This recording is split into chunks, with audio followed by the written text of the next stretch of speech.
guys, welcome back to my channel, The Inked Reader. Today I am filming my wrap-up for the month of September. As you could have seen from the statistics, I've read 8 things and I'm gonna go list them from my least enjoyable one, so the one I enjoyed the least, to the one I enjoyed the most. And yeah, without further ado, I'm gonna crack on. I have to say that I've explained a few months ago that I'm not gonna give you synopsis in the wrap-ups because I already give synopsis in my TBRs. So if you're interested about the synopsis of these books, you can watch my TBR, and here I'm just gonna power through because again I spoke about them before, of what they are about. So let's start at number 8. For this month we have my most recent read, which was A Clockwork Orange. This is a classic, and I had watched the movie years ago and hated the movie, and I was just curious if I would enjoy the book more. Not really. I think what though bugged me the most about this was the slang. So I think Anthony Burgess, I don't know how to pronounce this man's name, he decided to try and attempt to kind of create, from my understanding, he created a kind of slang, thinking that maybe he would take over, makes up new slang, and makes this book so bloody difficult to read, especially because I'm not a native English speaker, so I guess maybe that had an effect on how much I struggled in reading this. I understood it, but it took me to reading like one page. I would read for like 10 minutes, which is absurd because usually a book that's 140 pages I would read probably in 2 hours, 3 hours I'd be done, and with this it took me 2 days. I was pissed. Like, why would you write a whole book with that? Like, I understand, but I don't agree. Does it make sense? So that really put me off. I think it's definitely like a social comment on rehabilitation, but he takes kind of like this guy who's horrible, is with teen, and then he goes through a kind of Pavlovian dog process for rehabilitating him, and it doesn't work well. And I think it just takes psychologist experiments like Pavlovian dog, and it also takes a bit of theory about the teen delinquency phase and the kind of developmental theory when it comes down to crime. I won't bug you with names, and also I don't want to mix them up because it's been a while since I've studied them, but basically there's this theory that in teenagehood is way more prominent, and then a lot of people will stop being criminals as they age. So there is a lifelong criminal, will start as an adolescent, even a child, and then continue on throughout his life, but that's a minority compared to teens that usually commits crime during their teenagehood, but then they would stop when they grow. And I think this does take that kind of idea together with the Pavlovian dog thing and conditioning, and does it in the wrong way, because this bunch of guys, they were committing crimes that were extremely serious, and it wouldn't fit well with that theory. So I came with a perspective of someone who studied these theories. And yeah, okay, I see where you got your ideas, but I don't think they were then well done, because they don't really make sense. Like, this guy, they can't just rape, murder, and do all they do and then, oh yeah, it's just a teen phase. That's not how it exactly works. That's not what the theory is actually saying. So yeah, I just thought that I was fascinated initially by, I recognized what it was, I think, was trying to do, but then the execution was lacking ultimately and was wrong. So that bugged me. But most of all, what bugged me was the bloody writing. However, I see the appeal of these. I can honestly see the appeal of these. If you can put with the writing, I gave it 2.5 stars, but I'm glad I've read it. Like, I think it's a book that definitely gave me food for thoughts. I'd love to discuss it. I'll discuss with people about these. So I didn't hate it in the sense that I think it should have never seen the light of day. I just thought my critiques were definitely there. And the writing, man, the writing was... that gave me a headache just about thinking about the writing. Okay, and number 7. Are you ready? Are you physically, mentally ready? Because I don't think I am for the backlash that this is gonna get me. But at number 7 we have Babel, the new book by R.F. Kuang. This was one of my most anticipated reads. Can we appreciate the stunning FairyLoot edition. I've done a whole unboxing about these. I'll link my unboxing up and down. This book looks glorious. Unfortunately, I was bored as fuck while reading these. Now, let me premise this. She can write. Like, this woman is without any doubt so clever, such a skillful writer, and such also acculturate as a woman. You can definitely see that she's put a lot of knowledge in these, a lot of knowledge that you have to research. I've done Oriental studies when I was still in Italy before I moved here and studied psychology. So I did a couple of years of university in Italy, and we did study Oriental history, and that was amazing for me to just see a lot of things I've studied, things about trading, opium, colonialism, and all of that. I was so happy when I saw that in this book. So I loved the idea behind this. I honestly, genuinely loved the idea. I just hated the execution. And I honestly think that if she was to write a non-fiction book about the meaning of words, about colonialism, about what happened in China and with the opium situation, I would have loved to have read that. What I think it didn't really work was the execution, the choice of executing these in this way, where you take very serious historical topics, very important topics about repression, racism, and a whole country and how people are used, and you put then an element of fantasy in it, which really didn't click. Like this whole magic silver, and don't want to spoil anything, but the whole translation silver thing, I thought it was kind of bullshit. Like, I really didn't like it. I thought it just like, this is not really a fantasy book. This is again a social commentary book with a lot of element of actually teaching you things about history, about the meaning of words, which could have done for an amazing non-fiction book.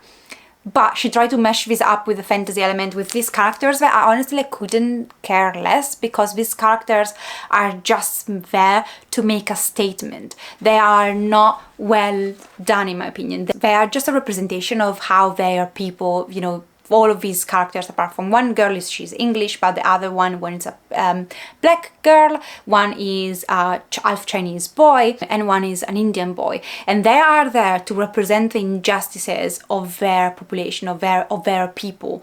They are a statement, and they don't feel as proper characters to me. Like, they felt like each one of them were representing the injustices of their people. Fair enough, like that's very important, but they lacked something as just character, as just humans.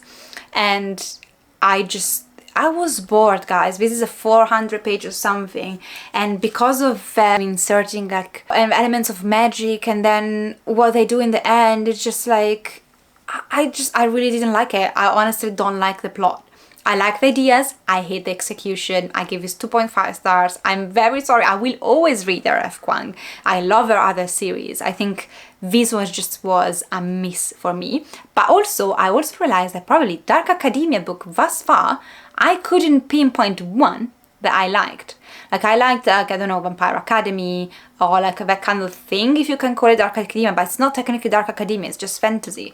But this kind of Dark Academia, I don't like it. I think it's boring. I've tried, even the Atlas 6 was just okay. Maybe it's not for me, Dark Academia. I need to read The Secret History. Thus far, has been only misses. So yeah, unfortunately, disappointing. Yeah, nope. Another disappointing read was the number 6. I think it's number 6. A few moments later. Sorry, the numbers here are correct. I've read 9 things. So Babel was number 8. So this is number 7, and was Sanguinero, which is dark blood. This is translated from English, so it's actually me that I bought my copy in Italy. With a detective series, very gritty, very adult, with a lot of violence in it series. But I have to say that this is probably my least enjoyable installment in the series thus far. I just found that we follow different cases and none of them really captured my attention. I was curious about the main one, but the way that turned out to be wasn't in my taste. Like, I just lost interest after a while, and the way those cases were a bit meshed up, I just didn't think it made a lot of sense. I didn't love it.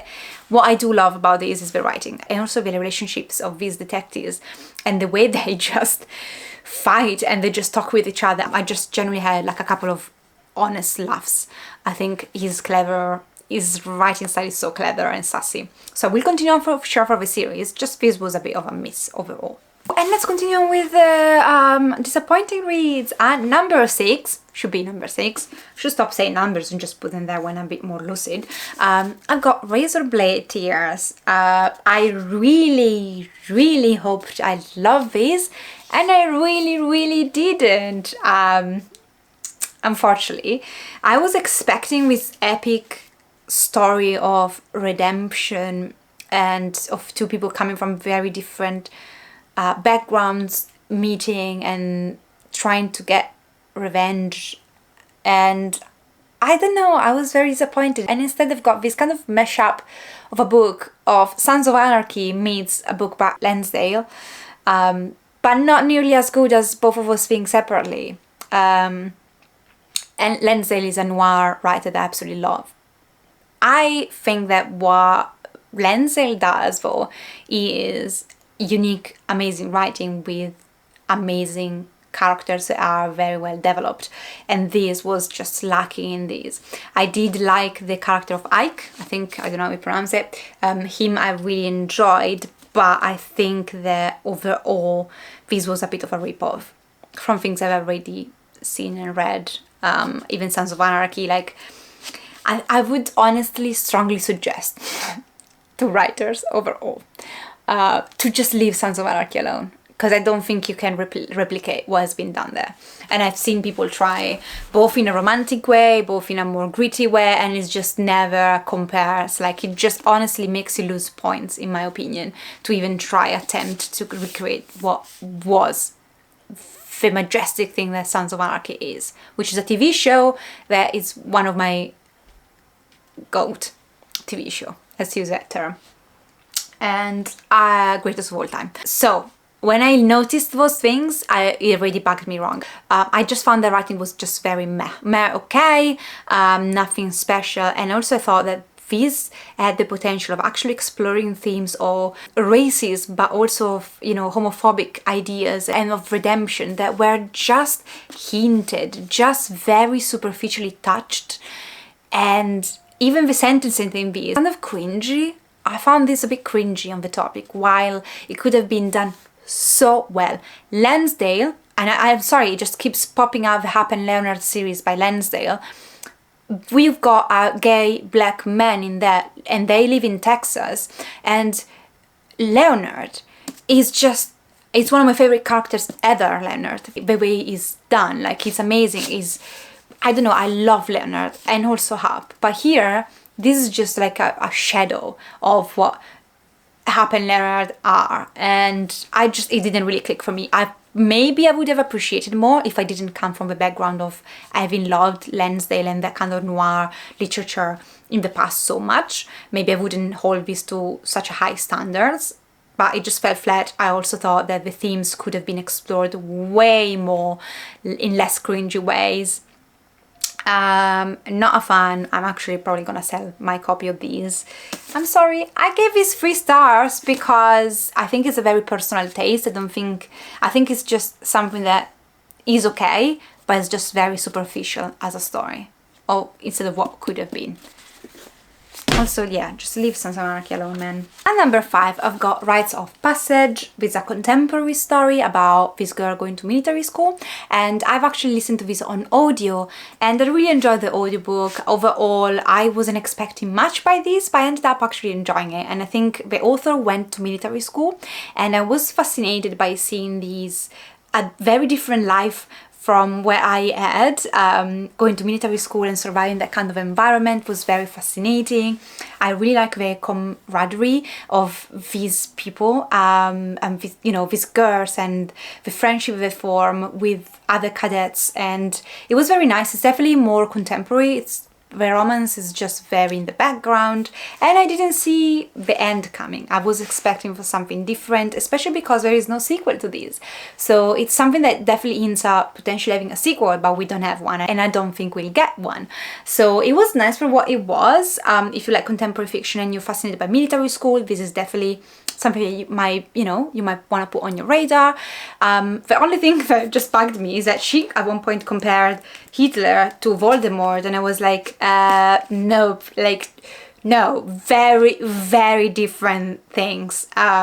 So apart from that bugged me, overall I really enjoyed this, and I gave this 4 stars. And number 4, I've got another audiobook that I listened, which was The Secret Lives of Church Ladies, and this is a collection of short stories, and although I am still not a fan of short stories, I can see definitely why this is so hyped. How to Make Love to a Physicist, that would be a 5 stars. Like, the powerful message about self-love and accepting your own body and your own self, that was described in the best way I've ever heard or in any book. That story only would be a 5 stars. Like, remarkably well done. Be aware of the content, so do look at the trigger warnings because they are definitely in there. But this was touching, always interesting, and with such a depth to it for such a short amount of pages for each story. And I would definitely be happy to pick up a full-length novel by this author. I gave this 4.5 stars. Then I've actually ordered the book and picked it up as soon as it came in the mail. And that book was Ordinary Men, Reserve Police Battalion 101 and the Final Solution in Poland. So this is a non-fiction book, and it's actually the story of a police battalion that we weren't part of the army. However, we were deployed and sent to Poland, and when the Final Solution started, they were actually among the battalion of people, of actually, you know, middle-aged policemen that killed by shooting. The mass shooting of Jewish in Poland was mostly perpetrated by them. And this book is about explaining through documentations and recounts of people from the battalion years later, on how middle-aged policemen that had never killed anybody, never engaged that much in violence, could go from, you know, never killing anybody to actually mass shooting children, women and men. And I think this talks about a side of World War II and the Final Solution that it's less seen and discussed. It does discuss a bit like people getting on trains and going to concentration camps and how horrible that was, but takes a lot of time in explaining how Jewish people were killed off in thousands. Like, they decided maybe that day they would have to clean all the Jews from a certain city, so they would literally take them to the forest and kill them all indiscriminately. Like, they would kill them all, and the mass graves, and this is one of the most disturbing things I've ever read. It's profoundly distressing. I still have goosebumps thinking about what I read. But I appreciated how this goes into sides of the Final Solution and World War II that we don't know about, and it's absolutely devastating. And the aim of the author with an historical research, I believe, is to try to put together how come that basically these men went from zero killing, peaceful men, more or less, to killers that can shoot for hours on end, children, women, and so forth. And his theory is habituation. You start from killing one person, some people will refuse, and then the more they do it, like, the more they get in the habit of doing so, the more they are able to do it. So it's just, you don't go from killing 0 people to killing 1,000 in a day. You just start with 2 and then you build up. It's a very, I'm just giving you in a nutshell the concept. From what I understand, the concept behind these, it's way more complex than that, but basically it's the process of habituation. I have to say that this is taken from a historical perspective and not psychological, because I think one comment I had about this book is that it takes a lot of time in explaining the actual facts rather than when he gets to his conclusion about habituation and other theories that he touches upon. It takes less time on those, and it takes way more time explaining the actual situation. And it's just like, I would have loved to see more of inner thoughts of how he came to those conclusions, by taking actual sentences or parts of these actual testimonies and just say, okay, this said that, and this is why I reached to these conclusions. So I think his conclusions weren't that well explained. He could have done more. It does touch upon a lot of psychological and social research toward the end, which I really appreciated that bit. I'm also not 100% convinced that that's the whole story. I think it's part of the story, but I don't think it's the whole story. He looks more to the facts and less to the dissection of those facts to reach the psychological, historical conclusion, social conclusion that he had, which was one of my critiques. I think this is such an important book for people to read. Just to know these things happened and people don't speak about these, and it's absolutely, again, it's one of my most disturbing things I've ever read in my whole life, and I've read pretty rough shit. This is real, and I think we really downplay what has been done to an entire population, and the horror, like I don't get it, and it's just hard even speaking about these. But I appreciate how this explores a side of a final solution where we don't see. I gave it 5 stars just because of the importance of having a book like that, but it's a very weird book to also rate. Sorry guys, just changing the angle while my camera charges. So yeah, I'll stop speaking about these because each one of those are not quotes in this case, are points for me to discuss. And who's got time for that? We don't. At number 2, we've got Betty. Betty is a semi-biographical book in the sense that this is the story of Tiffany McDaniel's mother, but it's told by Tiffany McDaniels, and he combines slightly element of fiction in certain things, but mostly is based on true events. And this is the book that we had for our book club this month, and we went to my favorite Waterstone in London. Floors and floors of books, and we just spent 6 hours talking about this book. I've done a whole review about these, so I'm gonna link it down below and here if I can remember, and so you can see the full kind of spoilery video about these. But without giving any spoilers, these hurt so much. Like, these hit me in the chest with a round kick and I couldn't breathe. I kind of compared it with A Little Life, but I enjoyed these more than I enjoyed A Little Life. I did like A Little Life overall, but it was definitely tragedy porn, while here it feels like these, in a sense, until you know that's all true. And I think one of the girls in my book club, she was just like, I hated it because I hated The Little Life until I got around to know that actually this is a true story, and then my whole thoughts changed. So I went from a 2 stars to a full 4 stars. For example, in her situation, this is a 5 stars for me, but for her I was like, I literally did a turnaround when I realized this was not done for the sake of shocking me. These are true events. Such poignant writing, amazing. Like, I would, as I said in my other video, I would be honored if my daughter had managed to recount my story in this way. Kind of hit me in the feels. The father figure, I really struggle, hit close to home in a certain sense, and so it was very hard to read for me. I have to say that the last thing I want to say about these is I think this takes horrific trauma that people experience, and because you follow different characters in this family, you see how trauma can shape lives very differently. Like, similar trauma, or like the trauma of a whole family, are then perceived, taken, and shape the lives of these different siblings in very different ways. And you see so many facets of trauma and what trauma can do to a human being. There is also in the end an Easter egg for our other book, The Summer That Melted Everything. Yeah, I recommend Betty, but it's full of trigger warnings, and it's only if you like literature or fiction similar to A Little Life, then you could read Betty. Otherwise, just if it's not for you, literature fiction, and you're not interested, yeah, I don't know. I mean, I love this woman's writing, but I can't say this is for everybody because it's not. And at number 1, I've read Empire of the Vampire by J. Christoph, and I would be lying if I say that this book was anything else apart from epic.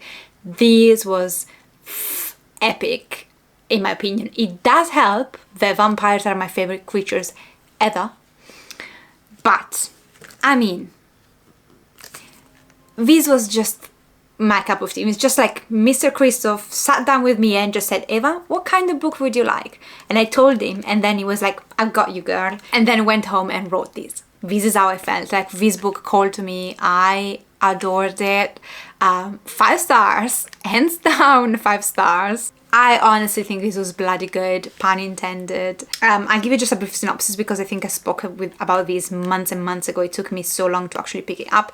This is about this vampire slayer who is captured by vampires, is in middle age, and is now recounting his history, his origin story, how he came to be such a famous vampire slayer, to this vampire historian kind, and he's about to be executed. So he just says, well, I'm about to die, I'm gonna tell you everything. So we get his childhood. We also, I really like how we kind of split this story between like his childhood and when he goes to this academy to learn how to be a vampire slayer, and when we jump forward to actually him finding and looking for the Holy Grail without giving any spoilers. So we got different storylines going on at the same time, but it was done very flawlessly in my opinion. It just keeps the attention going, jumping from one to the other. It's not too many, it's also just 2 main storylines that we're following, so it's pretty clear. It's amazing. Like, it kept me on the edge of my seat throughout. The tension, the action, the writing, the relationships, the characterization, the grittiness, the blood, the main protagonist, everything worked perfectly well. I loved this way more than I loved Nevernight, which is saying something. I adore this. Nevernight is probably overall a 4 stars. This is a 5 stars. I can't wait for the next book in the series. Yes, it calls me in a way that it might not call to somebody else, again, because vampires, I pull my hair out when it comes down to vampires. I think this is a take a bit on The Name of the Wind, because again, it's, you know, a protagonist in middle age recounting the story of how he became so famous, and it's also his take on Interview with a Vampire, and I adored Interview with a Vampire. Like, that was a staple of, you know, me reading fantasy books and vampire books, so it reminded me of all those things, but then it became a unique thing, and I love everything about these. I don't honestly have one flaw that I can pinpoint about these. And so yeah, I'm looking so forward to continue on. It's massive, and I was just like, I want this to never end, which is when I know that a book is gonna be like in my heart forever, probably. I love this so much. And that's it for the wrap up. Big books, only nine, but big books I've read, and they're intense. And honestly, Betty, Empire of the Vampire, that made my whole month. Like, I still think this is a amazing month because I read those 2 things, despite me not actually enjoying the majority of things I've read. In terms of TBR, there's not gonna be a official shelf TBR for this month because I'm planning something. You're gonna see it over the end of the month, but I'm also trying to power through, read the things I need to read that are in my backlist that I didn't get around to the month. So I'm gonna show you those very quickly. Let me premise by saying that no way in hell I get around to read the majority of those, but I just want to show you, just to kind of, you can keep up with my backlist to see when I finally get around to read them. Books. I am currently reading Violet Made of Thorns, which was the FairyLoot YA book for August, probably August, and so I'm making my way through, so that'll be done. I tend to want to stay up to date with the FairyLoot releases, but I did manage to read Babel this month, but it was massive, so I didn't get around to finish this in time, but I'm reading this. So first of all, I will have to get around to read the adult book box from FairyLoot, and I'm gonna insert here my opening up that book. Hi guys, I'm just inserting this clip, I guess in my wrap up TBR, I have no idea, but I just received this, which is the adult FairyLoot book box, and I wanted to open it on camera. It's still sealed, so let's do these. Let's open this bad boy up. I'm pretty sure I won't know what this is. Last month we got Babel, which looked amazing. So these are just book only subscription from FairyLoot. So we got just a book inside and a bunch of paper, which we don't really need.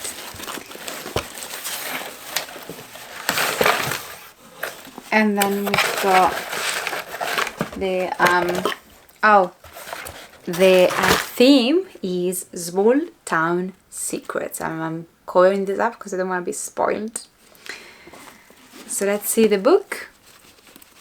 Is it black? Oh, actually it does look amazing. I hope this light is okay to show these, you know, it's...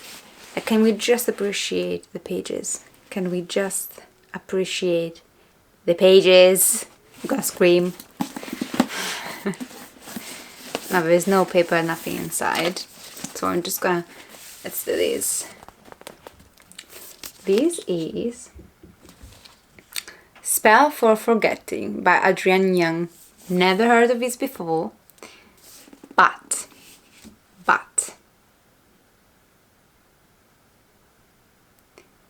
we've got these pages going on, guys. Oh yeah, FairyLoot, this is what I mean. They do spread pages as no one does. And then we got the end papers. It's a signed booklet. So we've got this one. Looks nice for October, I guess. It's like a theme. Looks like it's pretty spooky. I mean, I hope it's very spooky. And this is, and the line is just like this, but in front you've got this. Okay, so this sounds like it's a like small town mystery, and as this would suggest. And it's basically about this girl.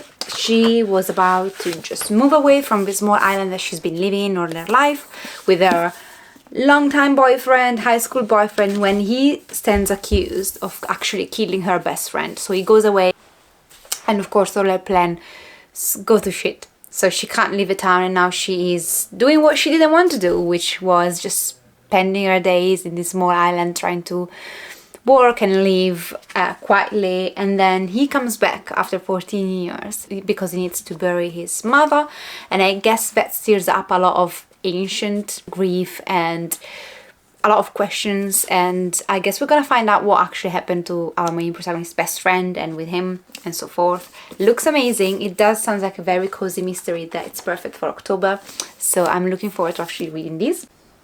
So I'll read that, and the YA FairyLoot book for September is actually Belladonna.